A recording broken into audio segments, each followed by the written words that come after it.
서울 외곽의 토요일 저녁, 집안은 익숙한 소리로 가득했다.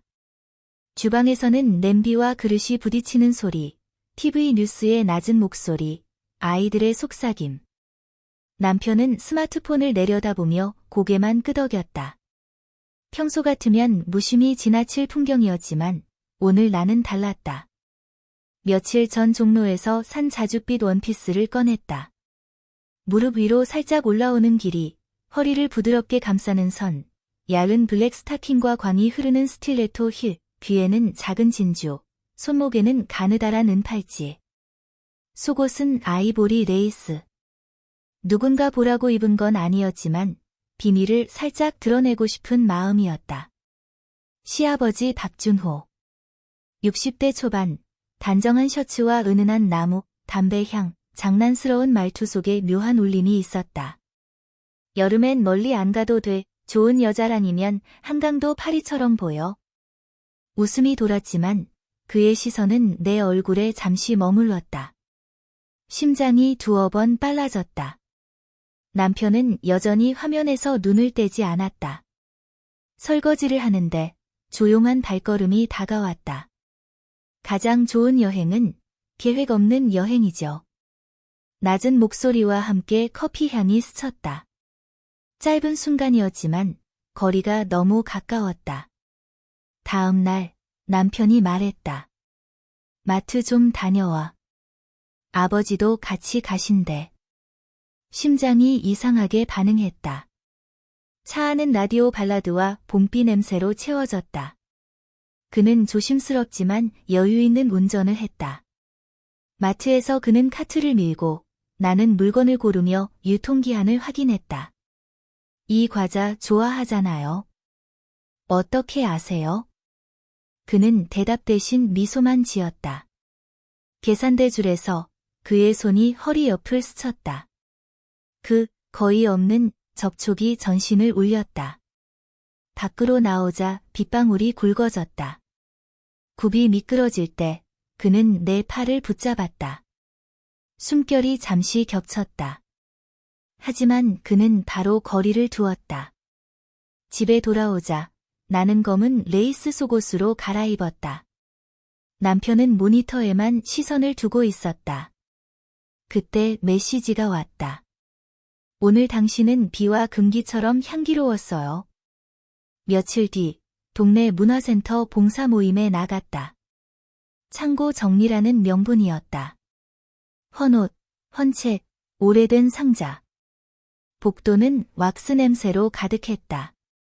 서류 상자를 옮기는데 문틀에 기대선 그가 보였다. 많이 남았네. 그는 다가와 테이프를 잘랐다. 소매를 거둔 팔, 반짝이는 시계줄. 사소한 것들이 시선을 붙잡았다. 낡은 서랍 속에서 리본이 떨어졌다. 내가 숙이자 뒤에서 온도가 스쳤다. 돌아서니 그의 시선이 잠시 스타킹을 따라 미끄러졌다.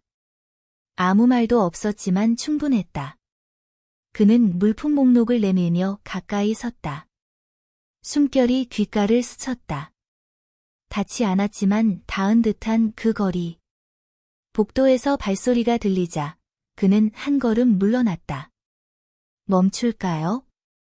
멈춘 적이 있나요? 그가 미소 지었다.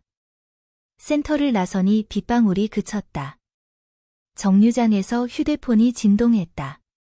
오늘 당신은 비를 입은 사람 같았어요. 나는 화면을 껐다. 구두 끝으로 웅덩이를 건드렸다. 원이 퍼졌다가 서서히 사라졌다. 밤, 거울 앞에서 스타킹 밴드를 들어 올렸다 놓았다. 피부에 생긴 야른 선이 작게 아팠다. 그 선은 곧 사라질 테지만 오늘의 온도만큼은 오래 남을 것 같았다. 침대에 누우니 창밖에서 비 냄새가 다시 스며들었다. 휴대폰 메모장에 적었다. 가장 위험한 건 닿지 않는 거리. 그리고 아주 작게. 계획 없는 여행, 언젠가. 남편의 출장 일정이 확정되었다. 3일 정도 대전. 늦게까지 회의라 전화도 많이 못 할 거야. 그가 말하자 나는 고개만 끄덕였다. 그 순간 공기가 약간 가벼워진 것 같았다. 그가 떠난 날 아침, 하늘은 유난히 맑았다. 나는 크림색 셔츠와 짙은 네이비 스커트를 입었다. 셔츠 단추는 위에서 2개만 채웠고 얇은 골드 목걸이가 빛을 받았다. 구두는 베이지 스틸레토, 발목선이 드러나도록 신경 썼다. 속옷은 살짝 장미비디 도는 레이스. 거울 속에서 오늘의 나는 평소보다 조금 더 단단해 보였다. 점심 무렵 마트 앞에서 그를 마주쳤다. 우연인가요? 그런 셈이죠. 우리는 장바구니를 들고 별다른 대화 없이 같은 통로를 걸었다. 상품 진열대 앞에서 손이 스칠 뻔하면 둘 다 아무렇지 않은 표정을 지었다. 그러나 그 짧은 순간 공기는 분명히 달라졌다. 계산을 마치고 나올 때 그는 내 장바구니 일부를 들어주었다. 손잡이를 잡는 그의 손가락이 내 손등을 스쳤다. 얇은 비닐 너머로 전해지는 체온이 부드럽지만 오래 남았다. 집 근처 골목에 다다랐을 때 그는 발걸음을 늦췄다. 차 한 잔 할래요? 나는 잠시 멈췄다가 고개를 끄덕였다. 그의 아파트는 깔끔하고 나무 가구에서 은은한 오일 향이 났다. 주방에서 물이 끓는 소리와 함께 커피의 깊은 향이 퍼졌다. 작은 테이블 위에는 흰색 도자기 잔 2개가 놓였다. 오늘 셔츠 잘 어울리네요. 알고 입은 걸까요? 그가 웃었다. 모른 척하려고 했는데 잘 안 되네요. 커피를 마시며 창밖을 보았다. 봄 햇살이 건물 사이로 들어와 그의 거실 바닥에 긴 그림자를 만들었다. 우리는 말없이 앉아 있었지만 그 침묵은 단순한 고요가 아니었다. 컵을 내려놓는 순간 그의 손이 내 손목에 살짝 닿았다. 놀라움보다는 익숙함이 먼저 스며들었다. 멈출까요? 원한다면. 그렇게 말하면 멈출 수 없어요. 그는 가까이 다가와 얼굴이 내 어깨선 위로 들이웠다. 입술이 닿기 전 숨소리가 목선을 스쳤다. 그 순간 온몸이 조용히 긴장했다. 그러나 그는 짧게 숨을 고르고 물러났다. 아직은. 나는 그 아직이라는 단어가 더 위험하다는 걸 알았다. 집에 돌아오니 거실에는 남편이 없는 고요가 있었다. 창문을 열자 봄바람이 커튼을 밀었다. 나는 옷을 갈아입으며 거울 속 내 모습을 오래 바라봤다. 오늘의 나는 더 이상 어제와 같지 않았다. 밤, 침대에 누워 휴대폰을 켰다. 새 메시지가 있었다. 당신은 오늘 봄빛 같았어요. 따뜻하지만 오래 머무르지 않는. 출장 이틀째 저녁, 창밖은 갑자기 어두워졌다. 비가 굵게 떨어지며 골목 가로등 불빛이 번져 흐렸다.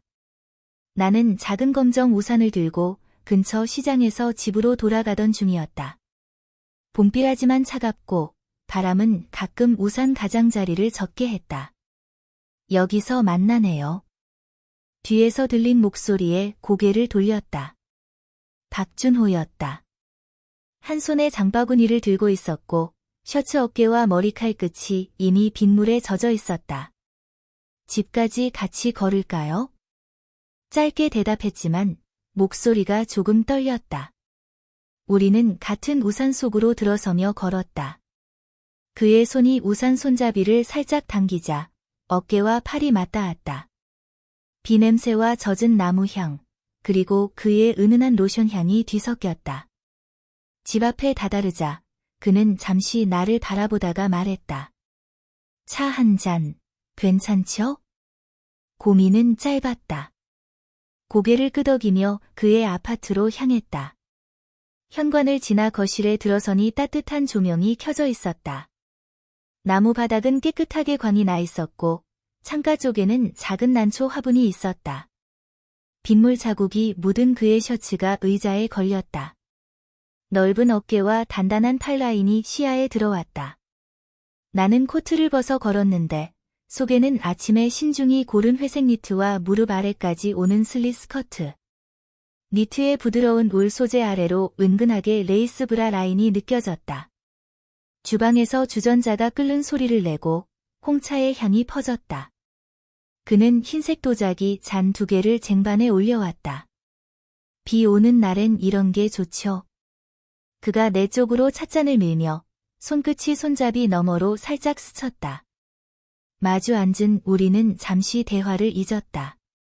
빗소리가 창문을 두드리고 그 소리 사이사이에 가끔 그의 시선이 내 목선이나 팔목을 스쳤다. 내 팔목에는 얇은 실버 체인이 걸려 있었는데 그는 그걸 오래 바라봤다. 오늘 위험해 보이네요. 왜요? 그냥 오늘은 그런 날인 것 같아요. 그는 천천히 자리에서 일어나 내 옆 소파에 앉았다. 옆자리 쿠션이 살짝 눌리며 그의 온기가 전해졌다. 손이 내 손등 위에 얹혔다. 그 순간 심장이 빠르게 뛰었다. 멈출까요? 나는 고개를 저었다. 그의 손가락이 손등에서 팔목을 타고 올라오더니 목걸이 줄을 살짝 건드렸다. 피부 위로 따뜻한 감각이 번졌지만 그는 입술을 가까이 대는 대신 짧게 숨을 고르고 물러났다. 아직은. 그 말은 전에 들었지만 이번엔 더 낮고 깊게 울렸다. 그 후 그는 자리에서 일어나 부엌으로 향했다. 나는 그가 등을 돌린 사이 무심히 스커트의 옆트임을 정리했다. 스타킹 밴드가 허벅지를 부드럽게 조이고 있었고 그 미세한 압박감이 오히려 나를 안정시키는 것 같았다. 집에 돌아와 거울 앞에 섰다. 젖은 머리카락이 목선을 따라 흘러내렸다. 스커트를 벗자 스타킹 자국이 선명했다. 손가락으로 그 자국을 따라가며 소파에서의 순간이 다시 떠올랐다. 잠들기 전 휴대폰이 진동했다. 당신은 오늘 비보다 더 위험했어요. 출장이 길어지면서 집안은 이상하리만큼 고요했다. 아이들은 학교와 학원으로 바빴고 저녁이 되면 나는 홀로 거실 조명을 켜고 창밖을 바라봤다. 봄비가 며칠 동안 그치더니 오늘은 유리창의 햇빛이 부서지고 있었다. 그러나 그 따뜻함이 내 마음까지 닿지는 않았다. 오후 휴대폰이 울렸다. 오늘 저녁 잠깐 볼 수 있을까요? 중요한 얘기가 있어서요. 박준호의 목소리는 담담했지만 미묘한 울림이 있었다. 우리는 한남동 골목 안의 작은 찻집에서 마주했다. 창가 자리에 앉으니 나무 테이블 위로 부드러운 햇살이 떨어졌다. 나는 네이비 블라우스에 아이보리 슬랙스를 입고 머리를 낮게 묶었다. 블라우스 소매 끝에는 진주 단추가 달려 있었고 발목에는 얇은 금빛 체인이 반짝였다. 그는 연회색 셔츠에 얇은 니트 카디건을 걸쳤고 손목에는 오래된 가죽 시계가 있었다. 출장 동안 많이 생각했습니다. 그는 찻잔을 천천히 돌리며 말을 이어갔다. 우리가 이 선을 넘으면 돌아갈 수 없을 겁니다. 나는 차 향을 들이마시며 물었다. 돌아가고 싶으세요? 잠시 그는 아무 말도 하지 않았다. 그리고 고개를 저었다. 찻집을 나서자 봄바람이 블라우스 단추 사이로 스며들었다. 그는 주차된 차로 걸으며 말했다. 태워드릴게요. 차 안에서는 재즈가 잔잔히 흘렀다. 도심의 불빛이 창밖을 스치고 우리는 말없이 달렸다. 그의 손이 기어변 옆, 내 손 위에 잠시 얹혔다. 얇은 피부를 통해 전해진 체온이 심장을 울렸다. 도착한 곳은 그의 아파트가 아니라 한강변의 한적한 주차장. 창밖으로 강물이 부드럽게 반짝였다. 멀리서 들려오는 조깅하는 발걸음 소리와 강 위로 스치는 바람이 배경이 되었다. 여기서 차문을 열면 많은 게 변할 거예요. 그의 목소리는 낮았지만 눈빛은 똑바로 나를 향했다. 나는 잠시 창밖을 보며 물었다. 왜 저를 선택했어요? 그는 답을 찾듯 내 얼굴을 오래 바라봤다. 당신은 살아있는 사람 같아요. 눈이. 그 순간 그의 손가락이 허리선을 스쳤다. 스타킹 위로 전해진 그 짧은 접촉이 온몸을 긴장시켰다. 숨이 깊어졌지만 그는 갑자기 손을 거두었다. 아직은. 익숙한 단어였지만 이번엔 경계가 아니라 다가올 무언가를 예고하는 것처럼 들렸다. 집으로 돌아오는 길, 한강 다리 위에서 도시 불빛이 물결 위에 부서졌다. 나는 조수석에서 손목의 금빛 체인을 만지작거렸다. 그가 바라봤던 시선이 아직도 남아 있었다. 집에 도착해 거울을 보니 얼굴은 평온했지만 눈빛은 달라져 있었다. 옷을 벗자 허리에 남은 얇은 압박 자국이 손끝에 닿았다. 그것은 잠깐의 접촉이었지만 온도는 오래 남아 있었다. 밤, 휴대폰이 진동했다. 다음엔 아마 멈추지 않을 겁니다. 남편의 출장 마지막 날, 오후 하늘은 잿빛이었다. 창밖에는 바람이 불고 간헐적으로 빗방울이 떨어졌다. 나는 괜히 집안을 한 바퀴 돌며 가구를 정리하고 거울 속 내 얼굴을 오래 바라봤다. 오늘은 무채색 니트와 검정 슬림 스커트를 골랐다. 스커트 옆트임이 무릎 위까지 올라오고 그 안에는 얇은 검정 스타킹이 있었다. 발에는 은은한 광이 나는 스틸레토 힐, 목에는 작은 은십자가 목걸이, 손목에는 얇은 가죽 밴드 시계. 저녁 무렵 박준호에게서 메시지가 왔다. 잠깐 볼 수 있을까요? 나는 잠시 망설이다가 네라고 짧게 답했다. 그의 아파트 문 앞에 섰을 때 심장이 세게 뛰고 있었다. 현관문이 열리자 그는 평소보다 차분한 표정이었다. 실내에는 따뜻한 조명과 함께 은은한 나무 향이 감돌았다. 오늘 조심해야 할 것 같아요. 그의 첫마디에 나는 눈을 피하며 코트를 벗었다. 속에 입은 니트와 스커트가 실내 조명 아래 부드럽게 윤이 났다. 거실 테이블 위에는 와인잔 2개와 간단한 치즈 플레이트가 놓여 있었다. 출장 끝나기 전에 말하고 싶은 게 있었어요. 그는 잔을 천천히 들며 말을 이었다. 우리가 이렇게 계속 만나면 돌아갈 길이 완전히 사라질 겁니다. 나는 와인을 한 모금 마신 뒤 잔을 내려놓았다. 그 길, 이미 사라진 거 아닐까요? 그 순간 그의 눈빛이 변했다. 무겁고 단단한 무언가가 담겨 있었다. 그는 자리에서 일어나 내 앞에 섰다. 손끝이 내 팔목을 스쳤다. 그 작은 접촉이 너무 뚜렷해서 숨이 짧아졌다. 마지막으로 물을게요. 멈출까요? 나는 고개를 저었다. 그는 내 허리선을 감싸며 살짝 끌어당겼다. 스타킹 위로 전해진 그의 손의 온도가 서서히 퍼졌다. 입술이 닿기 직전 우리는 동시에 숨을 멈췄다. 그리고 아주 짧고 깊은 입맞춤. 그러나 그 순간 현관문 비밀번호 입력음이 들렸다. 띠리릭, 철컥. 우리는 동시에 몸을 떼었다. 문이 열리고 남편이 서 있었다. 출장 가방을 들고 표정은 굳어 있었다. 일찍 왔네. 내 목소리는 억지로 평온했지만 손끝이 떨리고 있었다. 그는 거실을 한번 훑어보고 우리 둘을 번갈아 봤다. 무슨 일 있었어? 대답하지 못한 채 나는 시선을 바닥으로 떨궜다. 박준호 역시 아무 말도 하지 않았다. 공기 속에 무겁게 깔린 침묵이 방 안을 메웠다.